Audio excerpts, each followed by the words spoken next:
At this moment, it's not a violent felony in California to rape someone who cannot give consent because they are drugged or disabled. But there is a renewed effort in the state legislature tonight to change that.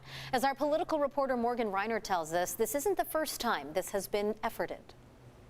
One of the authors of the bill told me this is their 9th attempt at changing the definition of rape. What makes it different this time? I'm told they narrowed it down. When you say to women in my district that raping an unconscious woman is not a violent crime, they have a physical reaction. Republican Assembly member Megan Daly will then try to explain to her constituents what that means. If you do not have any violent crimes, felonies on your record, you can be released early. Why is it like that? Voters passed Proposition 57 in 2016. It was supported by then Governor Jerry Brown.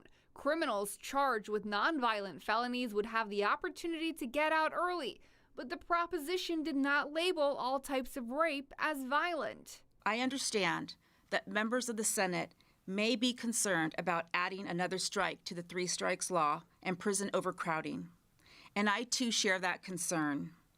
However, we must protect victims here in California and not give criminals more rights. Democratic Senator Marie Alvarado Gil is the author of the bill she says is aimed at correcting a wrong.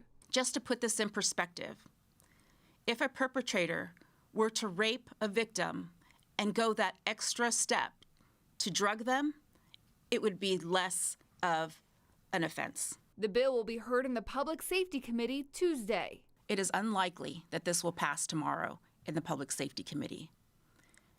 I'm a realist, but I also know that this is worth the fight.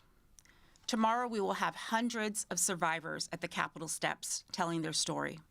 Hundreds of survivors that only represent a fraction of the women and men and children that continue to be victims of this crime. Republican Assembly member Daly is more hopeful that this will pass the committee tomorrow because it has a Democratic author. She told me if this doesn't pass tomorrow, she truthfully doesn't know how those lawmakers could explain that to their constituents.